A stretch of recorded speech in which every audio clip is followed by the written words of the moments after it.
सभी ओशो प्रेमियों को, ओशो शिष्यों को और पूरी दुनिया को ओशो के संबोधि दिवस की शुभकामनाएं भेंट करता हूं। संबोधि दिवस ओशो का एक ऐसा स्मरणीय दिन है जिस दिन ओशो संबोधि को उपलब्ध हुए 21 मार्च 1953 को, और 21 मार्च को ही ओशो का आश्रम, उसकी स्थापना हुई पूना में, इस पुण्य भूमि पर। और ये सच में पुण्य भूमि बन गई, क्योंकि जब भी कोई बुद्ध पुरुष किसी जगह पैदा होता है, किसी जगह उसको एनलाइटनमेंट मिलती है, वो एनलाइटनमेंट महाप्रकाश है जो पूरे जगत में व्याप्त होता है। और ओशो का संदेश यहाँ से पूरी दुनिया को मिला, पूरे संदेश की दूर दूर तक अनुगूंज हुई।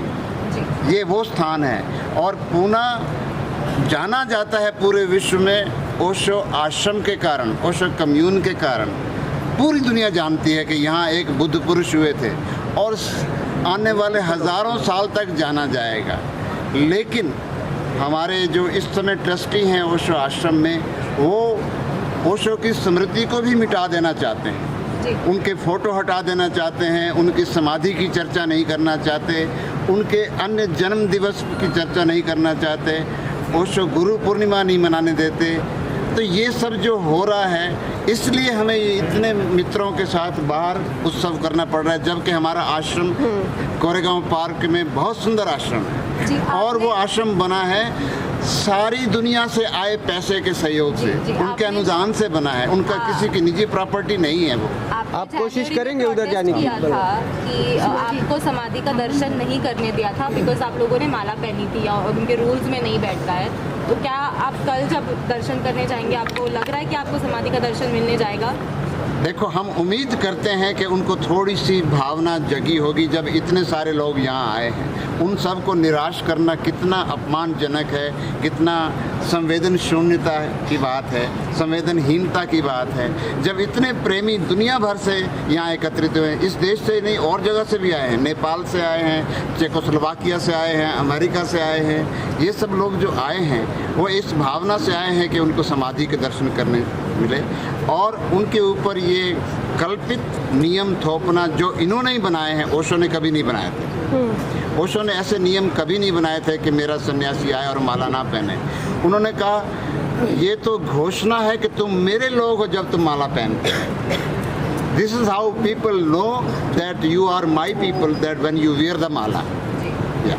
ये सन्यासी शांति के साथ अगर जाते हैं वहाँ पे, तो पुलिस फोर्स का ये होता है वहाँ पे, तो उसके बारे में? ऐसा कोई अवसर नहीं आया जब हम शांति के साथ ना गए।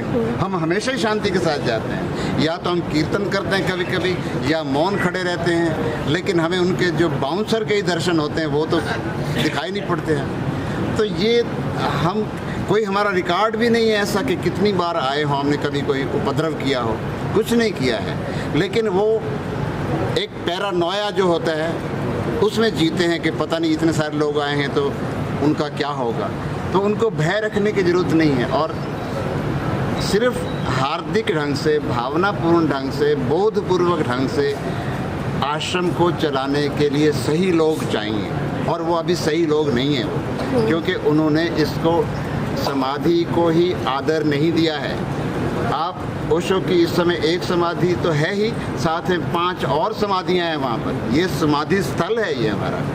ओशो के पिताजी की, ओशो के माताजी की, स्वामी विमल कीर्ति की, स्वामी आनंद मैत्रेय की, माँ आनंद सीता की, इतनी समाधियां हैं, और वो उसका कभी दर्शन नहीं करने देते, काले कपड़े लटका रखे हैं उसको। तो ये जो, और समाधि पर जो ओशो का चित्र हुआ करता था वो अब है ही नहीं। अब तो उन्होंने कोई एक जो किसी की स्टैचू बनाई हुई लगा दी है, तो इतना छेड़छाड़ भी करते रहे हैं वो इसलिए डरते हैं कि हम अंदर आएंगे तो ये सारी चीज़ें दिखाई पड़ेंगी।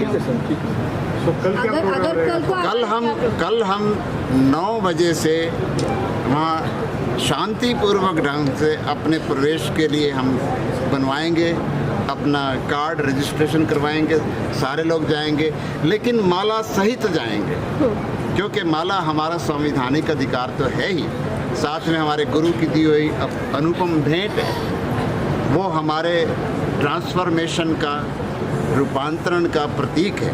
और उसमें 108 मनके होते हैं, जिसका मतलब होता है ध्यान की 108 विधियां हैं। कोई व्यक्ति जो विधि उसको पसंद आए करें। ये कोई जपने के लिए माला नहीं, हम कोई परंपरागत माला नहीं पहनते हैं। ये सिर्फ एक स्मरणीय बात है कि तुम इस बात का स्मरण रखो कि 108 विधियां हैं ध्यान की। और ये जो चित्र है साथ में, ये एक हमारे विटनेस हैं। सदगुरु ओशो कहते हैं कि मैं एक साक्षी हूँ तुम्हारे संन्यास का। और जब भी जीवन में आपको कोई शंका परेशानी हो, मेरे इस चित्र को देख लेना, आंख बंद कर लेना और आपकी समस्या का समाधान हो जाएगा।